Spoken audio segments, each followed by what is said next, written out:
Well, welcome to the AnxietyRx podcast. I know I've been away for a little while. I took my wife to Hawaii and I was a little burned out before that. I'll tell you why. I have been commissioned by a publisher in the United Kingdom and a publisher in the United States to do a second revision or a revised edition, a version 2, a V.2 of AnxietyRx. So I spent the last 6 weeks or so before I left on vacation to rewrite about a third of the book.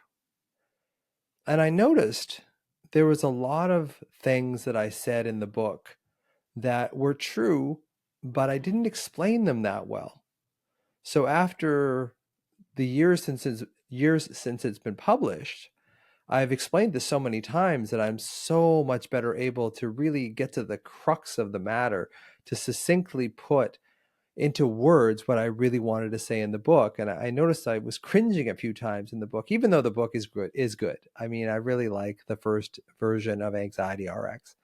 The book is good, but I noticed, and I think this is true with anything that we do, is when you go back to something you did a few years ago, you think, oh, geez, I could have said that better. Oh, that's not what I meant. So I had a chance, thanks to these UK and US publishers, to really go through and do a revised edition of the book, which I'm really, really happy with. It gave me a chance to go through and really see what I wanted to say and also have the whole book connect to itself. What I noticed about the first version is that there was a bunch of kind of isolated points when I read through it again, and now I've pulled them all together. I've probably changed about a third to maybe half of the book. I did quite a few revisions in the book that I'm quite proud of. So it's going to come out in August or September of this year, hopefully. That's what we're pushing for, and I think we can do that. And I'm really, really proud of version 2.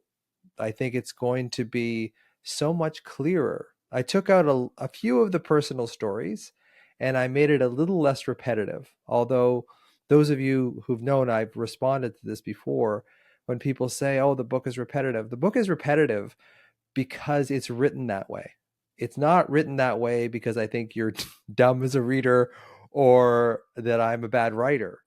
I wrote it that way neurologically, neuroscientifically, because I know these old programs of anxiety, this victim mentality we have with anxiety, are so deep rooted in us that you have to hear it over and over and over again to see another perspective or to absorb another perspective. And what I'd hoped is that the repetition would become bothersome, because when it becomes bothersome, I kind of know you're getting it. My goal with that book is to make it so when you finished reading the book, you were changed. That's why the book is so repetitive in many ways. Some people didn't say it was repetitive, but I wrote it that way because it comes from a very different, it says the same thing, but in very different ways on a body, mind, spirit level. It says the same thing, but in different ways, so that you can grasp it and that it actually changes you. By the time you finish that book, you will have a brand new version or understanding of what anxiety truly is and how you can really treat it, as opposed to just trying to fix your thoughts. So today, going through the book as I have and just seeing the ABC plus the reference to D, E, F, and G and H and I, which I'll talk about today, I'm going to go through the ABCs and take them a little bit further. So basically the ABCs are they go all the way up to I. So A is for awareness, B is for body and breath, C is compassion, D is discipline, E is ego, F is faith, G is gratitude, H is humor, and I is intention. And I'm going to go through each one of these briefly and explain what the book is really all about with regard to these things. Because of course it's the ABCs that are the key parts of it. The awareness that anxiety is more to do with your body than your mind. Your mind is just reflecting what your body feels. The emotions, the feelings in your body are reflected by your mind habitually, and your mind makes up things that are completely consistent with how your body feels. So if your body feels like it's in survival mode or it's panicked, your thoughts are going to echo that unless you're aware of them, unless you become aware and say to yourself, oh, hey, my body's alarmed right now. My mind is anxious because my body is alarmed. And if I know where the alarm is in my body, I can actually put my hand over it, breathe into it, feel it, recognize that that alarm in my system is probably a vestige from my younger self, and see if I can feel that in my body and my breath. So I go from awareness that anxiety, what we call anxiety, is much more to do with this alarm that's stored in our body, typically from old unresolved childhood wounds, and then going from there into our body and our breath, rather than staying in our heads. Because if we stay in our heads, we'll get the same story we've always given ourselves, and we'll go down the same pathway over and over and over again. And then we potentiate it. Potentiation is a term we use in neuroscience that means the more you use that pathway, the stronger it becomes. So the more we worry, the more we're going to worry. The more it becomes a way of getting out of the uncertainty. I've said that before. Worry is a way of making the uncertain a little less certain. Now, we pay a real price for that, because in worrying, in making the uncertain a little more certain, that pressure I have in my chest is a heart attack, or the dizziness that I'm having is a stroke. When we do that, we make the uncertain a little more certain, but we pay a huge price for that. And we potentiate those worry pathways. We start believing on some level that the worries are helping us. Because if you look at the dopaminergic structure of the brain, when we feel like we're on the right track, or we've made certainty out of something that was uncertain, we get a little dopamine hit. So that's one of the reasons why worry is so addictive, because it does secrete dopamine. It makes the uncertain seem a little more certain. And in that, it provides us with a little sense of relief, because we worriers hate uncertainty almost more than anything else in the world. So we'll do anything to avoid the uncertainty, including worry. So that becomes a pathway. It becomes a defensive adaptation that we used as children to avoid a circumstance that we couldn't get out of. Because as a child, if you have an abusive or an addicted parent, you can't escape that. That's uncertainty that you're kind of held there, and there's not a whole lot you can do about it. But what I'm trying to show you as an adult, that you're not a child anymore. You can actually choose differently, but we have to show you the right neurological pathways to do that, because you can't just say, hey, think positively and your anxiety will go away. And that's true. It will work for about 3 or 4 seconds, but then it's right back again. So you're kind of playing ping pong with it rather than dealing with the underlying cause. And that's really what the ABCs are all about. So going back, A is for awareness. Awareness of what anxiety feels like in your body. What does anxiety feel like to you? And knowing that that anxiety in your body, for me, it's in my solar plexus. For some people, it's in their heart. Other people, it's in their throat. Where is it in your body? When you feel anxious, or what I like to call alarmed, where is that? Where do you feel that? Because it's really important to find it in your body. There is a part of our brain called the insular cortex, which kind of mediates the mind to the body and the body to the mind. And I do believe that that insular cortex holds a program for us worriers that promotes this sense of alarm in our body. And if we can find it, if we can find that alarm in our body, put our hand over it, breathe into it, acknowledge it, because really, that alarm in our body is our younger self. It is the younger version of us that was abused, neglected, abandoned, lost, rejected, had to mature too early, or was shamed. That is that younger version of us. And if we can use our neurology, we can use that insular cortex, if we can use this part of our brain that allows us to connect with the real source of the problem rather than dancing around trying to fix our worries, we have a much better chance of healing from anxiety rather than just coping with it. So going back to the beginning, A is for awareness. This is in my body. It's not so much in my mind. And then B is go into your body, go into your breath. Instead of going into your head, you're never going to find the solution in your head. It doesn't happen. But you will find some sort of peace in your body. And when you calm your body, you regain your prefrontal cortex. You regain the rational thinking part of your brain. When you're in survival mode, when you're in alarm, you shut off the rational part of your brain. And when you shut off the rational part of your brain, you're unable to see that those worries are unreasonable, that they're not actually going to happen.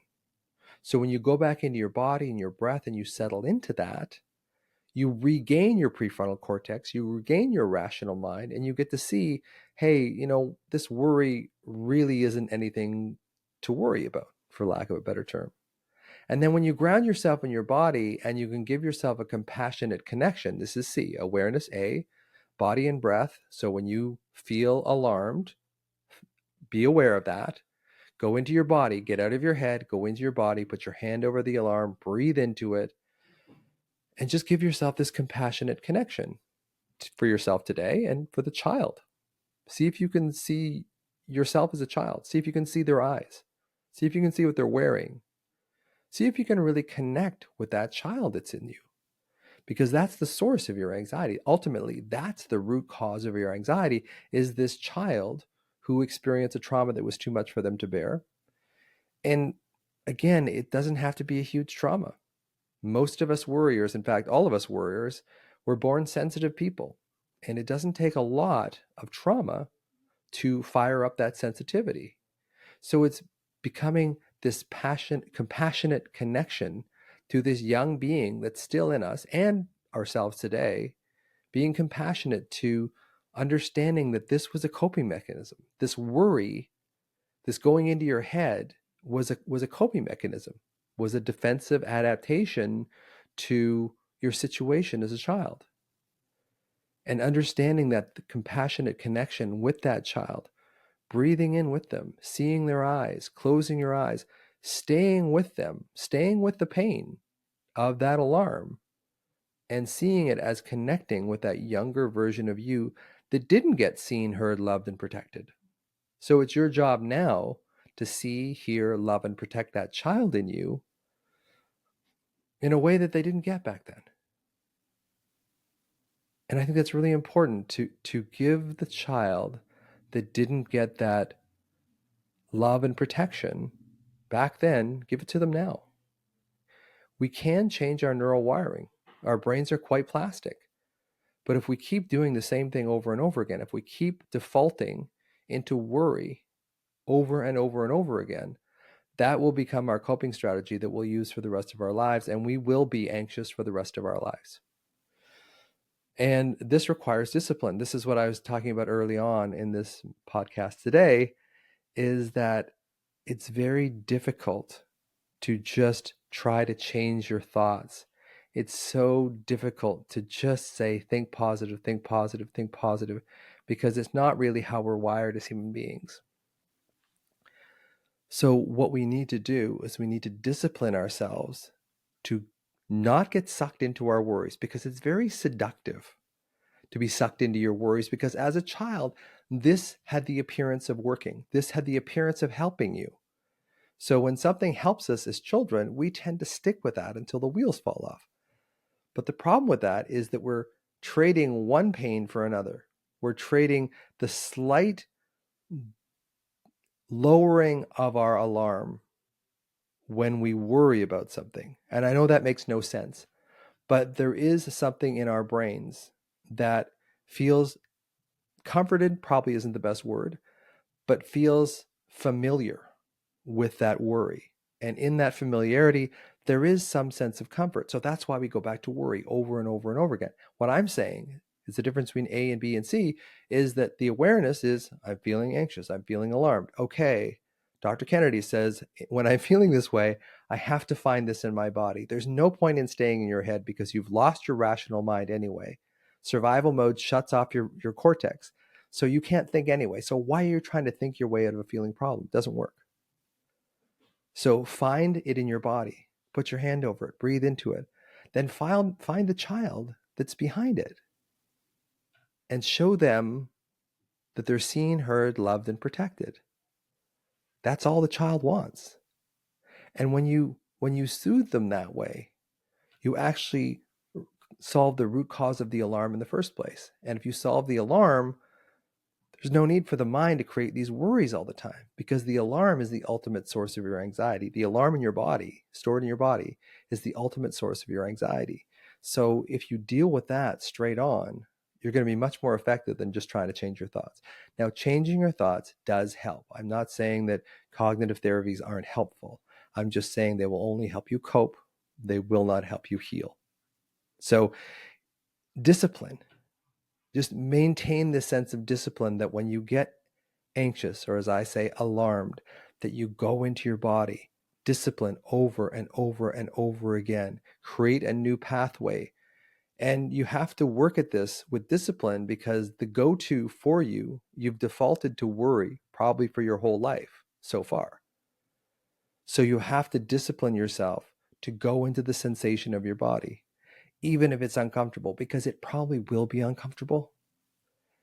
Because the alarm is uncomfortable, it's uncomfortable to get your attention. The child in you is trying to get your attention with this alarm, and you're ignoring it. You're going off into an addiction or a medication or a distraction.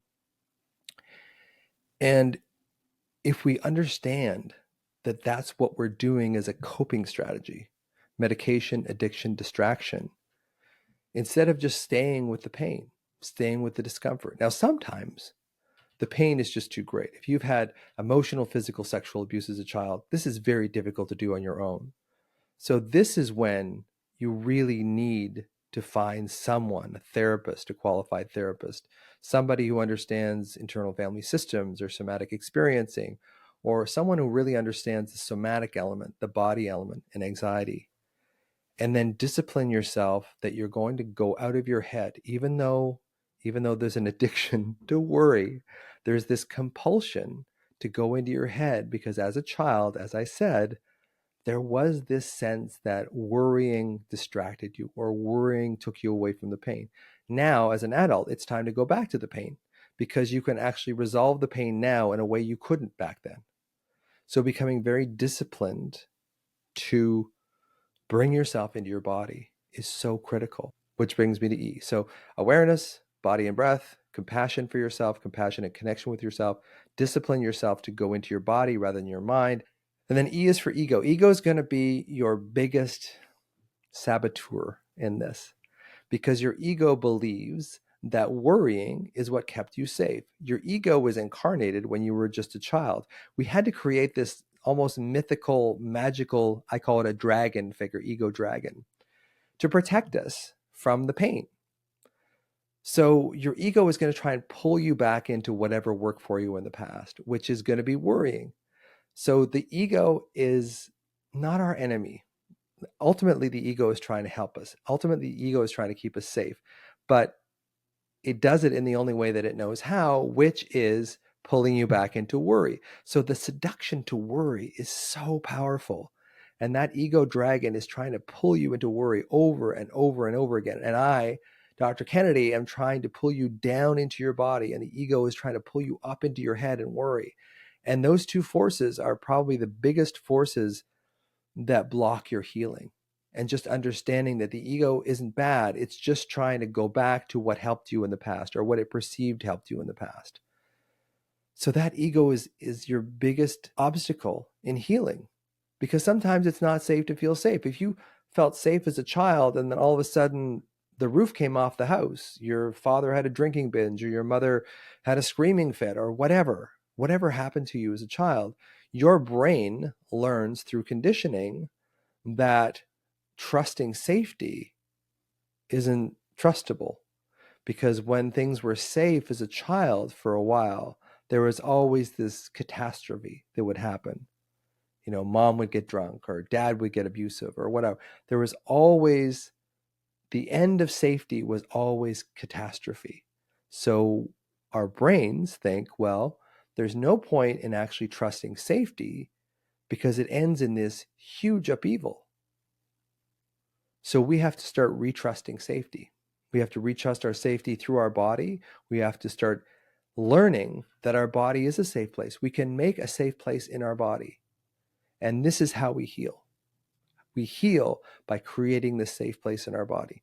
And again, if you've had significant abuse, then you need someone probably to help you through this. This is where psychedelics come in. This is where, somatic experiencing or a therapist really can help you because that ego is always going to try and drag you back up into your head, drag you into your worries again, because it perceives wrongly that the worrying helps you. And maybe it did when you were a child. Maybe it was the only thing that you had was to escape up into your head, to dissociate up into your head. But it's not there. That's not the case anymore. You have agency. You are not a victim. And I've done that in previous podcasts about talking about victim. I haven't met anybody, including me, who suffered from anxiety who didn't see themselves as a victim. Maybe not consciously, but unconsciously. And that victim mentality is what the ego feeds on to pull you back into its old coping strategies. So it's really being aware, once again, going into your body, creating that connection with that younger version of you, disciplining yourself that you are going to go into your body rather than be sucked into the worries of your mind. And then we go to F, and F is faith. Faith is one of those things that I think when we get traumatized as children, that we lose. We lose faith in the world. We lose faith that someone's going to be there to help us. And the flip side of that, and probably the most damaging side of that, is that we believe at that point, if everything is up to us, then we are the sole arbiter of everything. And if you believe as a child that everything is up to you and you're a child, I think that's going to create a tremendous amount of anxiety and alarm in your system. So creating faith, and this is kind of what I do now when I get a worry, is I just say, I'm going to have faith that this is going to work out. I kind of look back on all the times in my life that I was completely freaked out, which was thousands, and saw that it all worked out. But again, that's a bit of a cognitive thing. I really want you to develop this sense of faith just in the world. And I know that goes against your fundamental victim nature on some level if you've had chronic anxiety. But it's really learning that the world is actually a safe place. It's only your perception that keeps you going down that worry highway.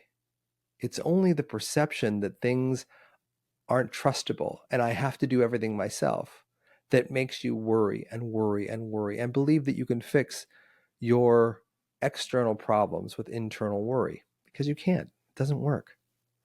But the ego will tell you that you can't have faith. You have to stick with worry. You have to stick with what you know, what was familiar to you as a child.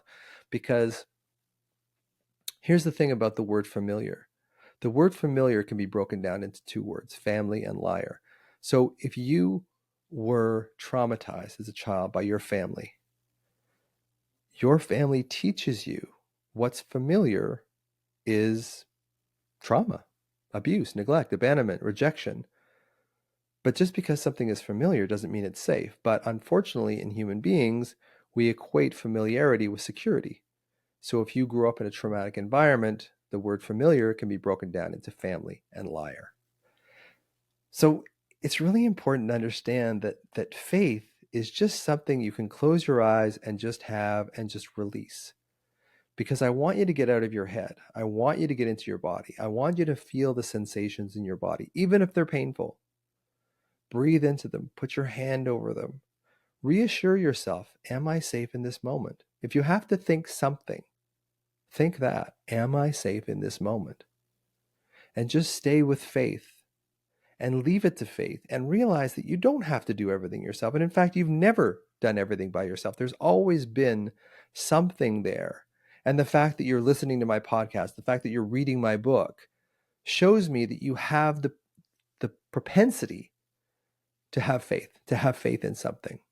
Now, I know for me, it was really difficult to have faith because I tried every kind of therapy. I'd spent hundreds of thousands of dollars on therapy, and none of it really worked. It helped a bit, but it didn't really work. So having faith is difficult for those of us who've had trauma, whose parents have let them down. And I don't mean, beat them or whatever. I mean, there's a lot of us sensitive people who our parents just really didn't recognize the imperative of our sensitivity. They didn't really see a way of helping our sensitivity. They knew that we were ADHD or ADD or whatever. They could see that, and they would rely on mental health or health professionals to help them, which don't understand. Like most medical doctors have no clue of this theory of anxiety, that it's mostly in your body and secondarily in your mind. So faith, just having faith, is so important because it develops this safe place in your system that you can go to, because as a child, you never had a safe place. There was always that waiting for the other shoe to drop. So now you can actually create that safe place, but it's not, your neurological system is not going to accept that overnight. It takes practice, it takes discipline to stay with your body, especially if it hurts. So faith is one of those things that I think you can use on any worry at all. You can just have faith, leave it up to the universe, as flaky as that might sound. Leave it up to the universe. You don't have to solve everything, because that's a childhood program, that believing that you have to solve everything because your parents really let you down. And once you have trauma as a child, you lose faith in the world, and you lose the muscle for faith. The muscle for faith atrophies. So what I'm trying to get you to do is go to the gym, go to the faith gym, and start building up your sense of faith, because it's one of the most powerful antidotes to worry. And I talk about that in the book, and I talk about it more in the second edition of the book as well. Now we've gone awareness, body and breath, compassion, discipline, ego, faith, and now we go to gratitude. Now, gratitude is one of those things that gets bounced around the internet like crazy. You know, it does seem a bit kind of Pollyanna, like, oh, all you need is gratitude and gratitude will save you. But I'll tell you, what gratitude does is it shifts the direction of your neurological system. So we come from a victim mentality when we get into alarm and anxiety. And anything that moves the other direction is helpful. It's like that story I put in the book about the man who hits himself with a hammer all day. And someone walks up to him and says, why do you hit yourself with a hammer all day? And he says, well, because it feels so good when I stop. So any change in direction, and that's what gratitude does. It changes your neurological system. It changes you to be in a place of activity rather than passivity. Passivity is going into worry, defaulting into worry. That's what we do. And if we move the needle the other direction, if we go into gratitude, what am I grateful for?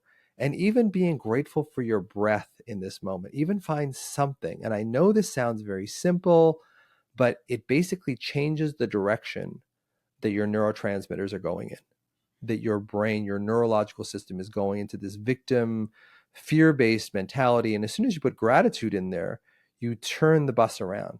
You change the direction of what's happening. And again, this takes practice. And again, your ego is going to kind of pull you back into worry. So it is one of those things that having faith and then having gratitude on top of that allows you to move in the other direction. And it shows you, and it shows the child in you, that you can see yourself, hear yourself, love yourself, protect yourself, and just be with yourself, even being with that pain, being with the pain that child went through, the child that still lives in you. If you have faith and gratitude, you start showing that child that there's a safety, there's a safe beach, there's a safe place to go where there wasn't when you were a child. So having gratitude for even the smallest thing changes the direction of your neurology. It moves from this passive fear-based place to this active love-based place. And you'll be surprised at how much that works. And there's a reason why gratitude is all over the internet, because it works. But again, if you believe that everything is up to you because you were traumatized as a child, having gratitude is going to rub up against that a little bit. So it creates this resistance. So being aware of your resistance to just being safe when it's not safe to feel safe is one of the chapters in my book. And I think that's one of the biggest obstacles to healing, is because we don't trust safety. We worriers don't trust safety because when it was safe when we were a child, that all got blown up. So we think we might as well keep ourselves in this hypervigilant ready state because we believe that will help us. But basically all it does is tire us out. And what I'm trying to do with the ABCDEFGHs is show you there's a different pathway that you can take. And this is what I elaborate more on the second edition of the book, is showing you more about how this pathway works and how you can potentiate, you can use this new pathway. And the more you use it, the more it becomes the default pathway. But again, there's discipline. We need to discipline ourselves. And again, there's ego. Ego is always going to pull you back into the worry. That's the biggest thing. When I get people feeling better from anxiety after 20, 30, 40, 50, sometimes 60, 70 years of anxiety, they don't trust it because they haven't felt it before. So they don't trust peace. So it takes a little while to trust peace. It's like when you go on a vacation after you've been working really hard, the first 3 or 4 days, like you're still kind of in that mode. And then around day 5, day 6, this is what it is for me. I start looking at the world in a very different way. And I start seeing that I'm looking at the world in a different way. Usually, when I was a practicing doctor and really burned out, these 2-week vacations, 1 week wasn't enough because I never really hit that point. But after 2 weeks, I would start looking at the world differently and I would actually make changes when I got home. So, what I'm coming back to is that for us worriers, feeling safe doesn't feel safe. So, when I start helping people feel safer, it actually brings up that ego. And that ego rises up and tries to push you back to where you were. But you can, using faith, using gratitude, using your body, using your breath, you can start creating a new pathway. You can stop hitting yourself with the hammer and create this new pathway. But it requires discipline, doing it over and over and over again. And then once you start feeling safe, this is what it was for me. Once I started feeling safe, and I can even remember where I was at the time, it's like this safety thing is actually okay. And there was this huge feeling of, like people say, the weight on your shoulders. That's kind of what it felt like. Was I don't have to stay vigilant all the time. I don't have to look at the world as an unsafe place. I can have faith. I can have gratitude. I can even have gratitude for the pain, because the pain in my body directs me towards that younger version of me that needs my attention, that needs to be seen, heard, loved, and protected. That's what alarm does. And when you see, hear, love, and protect that younger version of you using these techniques, you start creating this safe place in you. And it creates this sort of infinite sense that, oh, okay, I guess I am safe. I can trust safety. And your ego will scream at you and say, no, you can't. No, you can't. But you can. You can. So that's gratitude. Now, H is humor. Humor and play. Humor and play. So humor and play activate the parasympathetic and the sympathetic system at the same time. There's very few things that actually activate the parasympathetic, the rest and digest system, and the sympathetic fight or flight system at the same time. Play is one of those. Contact sports is one of those. But just play in general activates the rest and digest and the fight or flight at the same time. You know what else activates parasympathetic and sympathetic at the same time? Trauma. So when you were traumatized as a child, if you didn't know what your dad was going to do, or your mom wasn't coming home when she was supposed to, or whatever, both of those systems, fight and flight and rest and digest, get co-activated. They're activated at the same time. And it's a very uncomfortable state and a very confusing state for our nervous system. So when you co-activate in play or humor or laughter or tears do this too. There is this sense that, oh, this is uncomfortable, but I can handle it. I can handle this. And play gives you that sense that it's okay to have the both systems, parasympathetic and sympathetic, active at the same time. And you can start metabolizing that old pain, that old body memory, that old implicit memory when the rest and digest and fight or flight both got activated when you were young in a situation where you couldn't move from, you were helpless. Now you can move in it. And I think this is one of the reasons why exercise is helpful, but in general, just play. The more you can realize that having co-activation of those two systems is safe and okay, the more you start teaching your body that it is safe to be safe, because that's where we're going. That's how you heal. When you finally realize that it is safe to be safe, you don't have to worry. You don't have to maintain this hypervigilance all the time. It's safe to be safe, and you can have faith in that, and you can be grateful for that. Now, the last one is intention, and I just added that today because I thought the I would be interesting. But when we make an intention, we move out of the unconscious automatic default stage, which is typically to be hypervigilant and worry. and we make the intention to do something differently. So we make the intention to have faith. We make the intention to play. We make the intention to have gratitude. Then we feel like we have some agency in our world. Whereas a lot of times we will default back to that time in our lives, typically in childhood, where we didn't have any agency in the world. We felt helpless and powerless. And of course, the ego jumps in and makes us worry.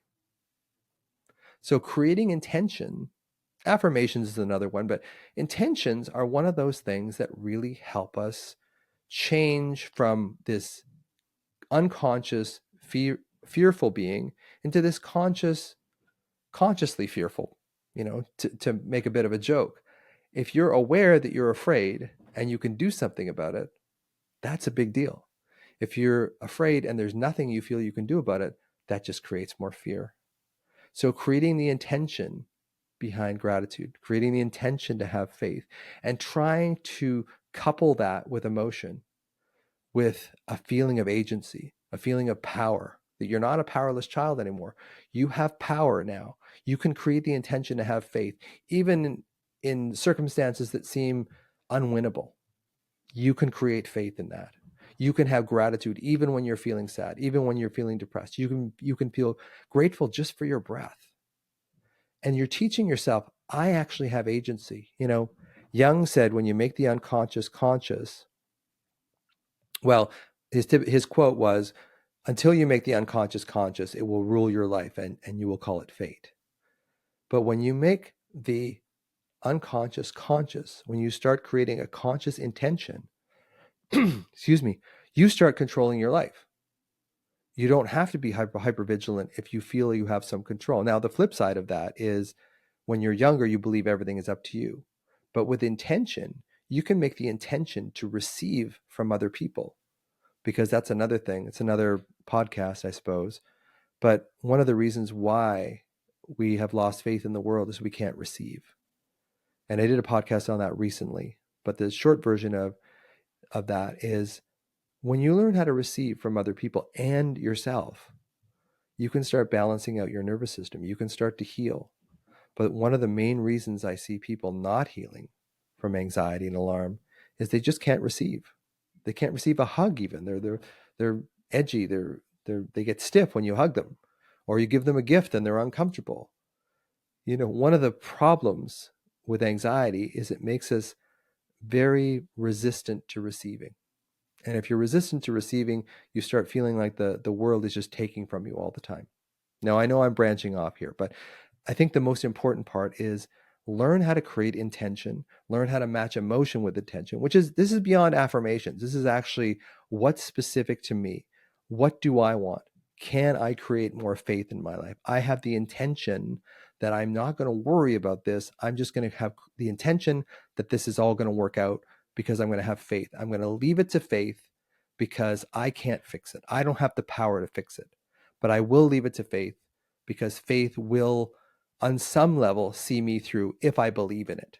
If I don't believe in it, then I'm back into that passive, unable to really allow myself to live.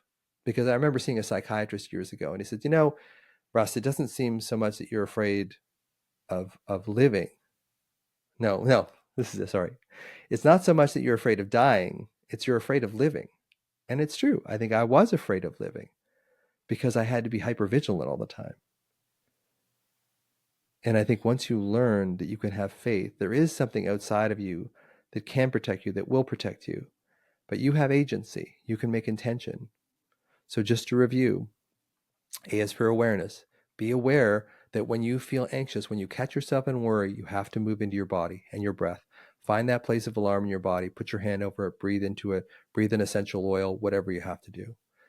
C, compassionate connection with yourself and the child in you. Find that child. Show them they're seen, heard, loved, and protected. This takes practice. It doesn't happen overnight. But discipline yourself to go into your body instead of your mind, because your mind, you can't think your way out of a feeling problem. Ego is E. It will always try and sabotage you back into worry. So the antidote for that is to have faith. To have faith that the world has had your back so far. It's going to help you, And the more you believe that it's going to help you, the more it will help you. G is for gratitude. Be grateful for the pain because it does create a place of connection with the younger version of you. And having an attitude of gratitude changes your neurophysiology. It moves you from a passive victim state into an active state. Humor, having humor, laughing, playing, that co-activation of parasympathetic and sympathetic creates this place where before it felt like trauma and now it feels like life. And create the intention. Create the intention to have these things. Create the intention to have awareness, intention to go into your body, intention to be compassionate and connected to yourself, the intention to have discipline, that you're going to go into your body instead of your head, the intention to see your ego not as your enemy, but as a friendly dragon that's trying to help you, intention to have faith in the world. Have faith in the world. The world will come up to protect you if you let it. Have faith and gratitude. Have intention to create gratitude. Have intention to play. Have intention to laugh. Intention to cry. Create intention in your life, and it takes you out of that default state that you learned as a child that you had to worry. That's it for this week. Look out for the book as it comes back. Sorry, I've been 3 weeks off, but I've been finishing the second edition of the book and then going on a well-needed holiday. And I really, really appreciate you guys listening to me. I really, really do, because I have this urge to show what I've learned about healing from anxiety, because I know the mainstream therapies aren't doing it. They really, really aren't, although they say they are, but they're not. And that's why I created the second edition of the book. That's why I do this podcast. I really want to help you move out of this anxious, alarmed life that you might be living, because I've been there. It almost killed me. And my passion is to show people that there's another way of living. My passion is to take the pain that I suffered at the hands of my father, not by intention, just because he was so mentally ill, and create that and put that into change in the world for the better. So thanks for listening to my ramblings. Hopefully I'll be back next week, and we'll see you then.